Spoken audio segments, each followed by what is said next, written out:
So, hello guys, what's up? It's me again, si Mima Alicia nyo at nagbabalik ulit para sa ating panibagong video.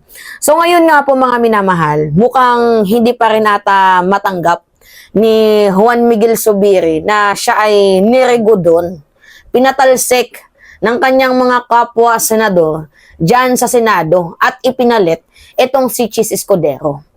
Kaya pala siguro, hindi niya kayang sumunod din sa utos ng bagong Senate President. Oo, alam namin na naging Senate President ka noon. And alam mo din yung mangyayari, possible na mangyari if ma-impeach itong si Sara Duterte.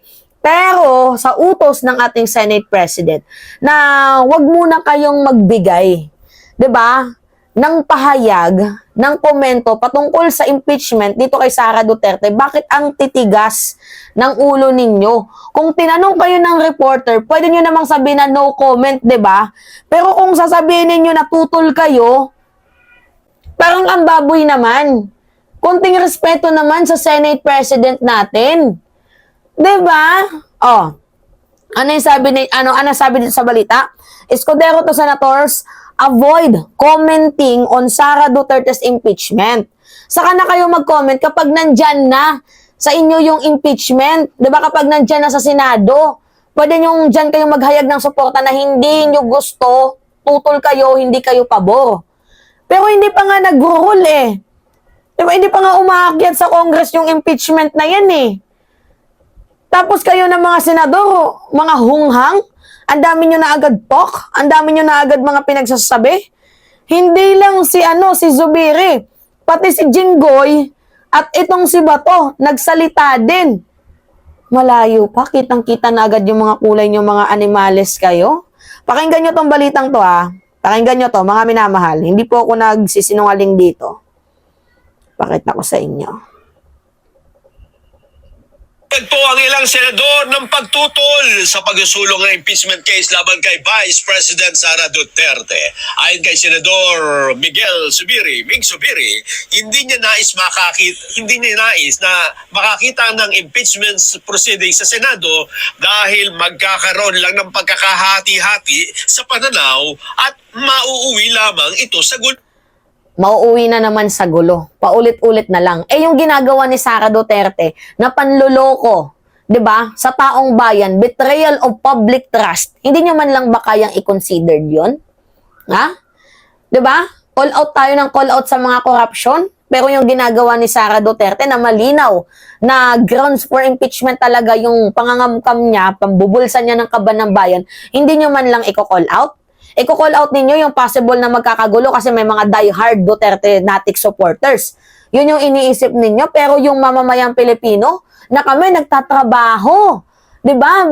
Binibigyan nyo kami ng tax. Nagtatrabaho kami, may tax kami, napupunta lang sa mga pulpol na mga politician. Aba, matindi. Nakakaurat lang talaga. Kasi kung ayaw nyo ng impeachment kay Sara, pwede manahimik muna kayo.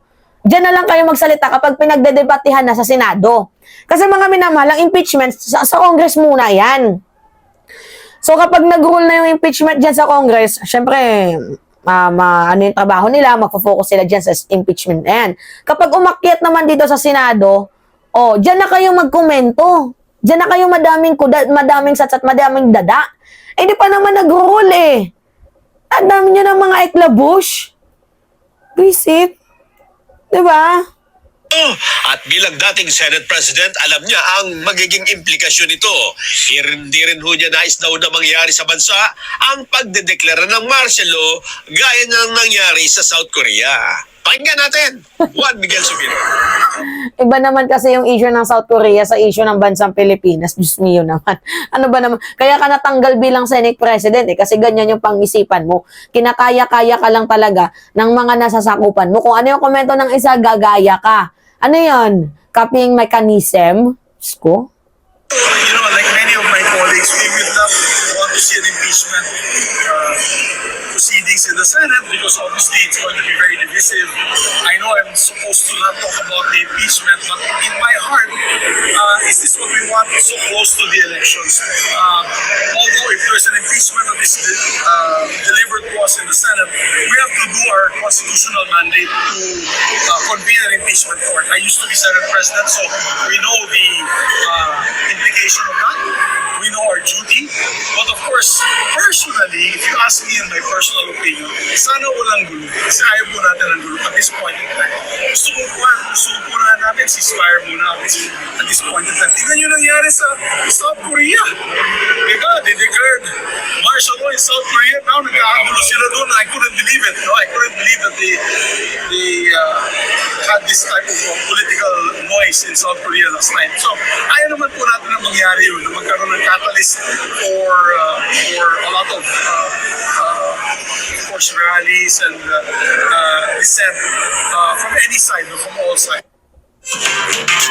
Pahayag ni Senador Mig Zubiri, ipinahayag din ni Senador Jingoy Estrada na tutol siya sa impeachment case laban sa Vice Presidente dahil Itong si talaga, no, si Jinggoy Cutie, papansin din no.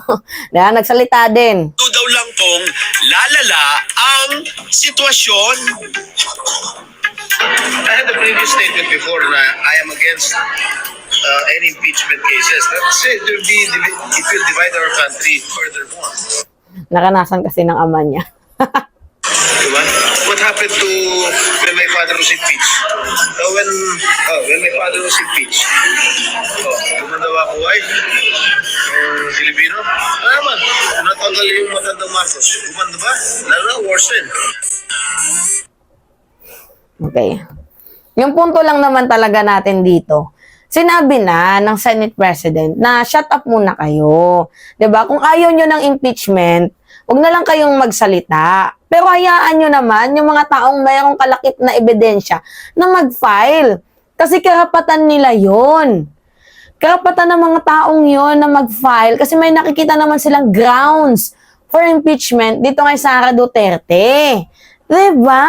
Nakakaloka. Ewan ko ba sa mga senador na to, gawin nyo yung trabaho ninyo, hindi yung inuuna nyo yung problema ng merong problema. Ito talaga yung hindi ko matanggap yung kay Zubiri. Okay lang na magsalita si Bato kasi kakampi nila Digong yun Ito namang si Jinggoy Cutie. Hayaan na natin yung papansin lang naman talaga yan. Pero galing mismo sa ating Senate President, parang, di ba ayaw mong babuyin ka, pero nang bababoy ka. Kaloka. Di ba? I can't imagine that. Yung bagong Senate President, hindi mo man lang kayang sundin. Hindi mo man lang kayang bigyan ng respeto. Respeto din, para respetuhin ka. Kung ayaw nyo, keep it low-key. Diba? Keep it quiet. Nyo na lang. Sabihin nyo na lang yan kapag nandyan na sa inyo yung impeachment. Diba? Hindi yung malayo pa lang tinatanggalan nyo na ng pag-asa yung mga taong nais na malaman talaga ang katotohanan. Anyway, yun po. It's me again, si Mima Alicia nyo, at nagbabalik ulit para sa ating panibagong video.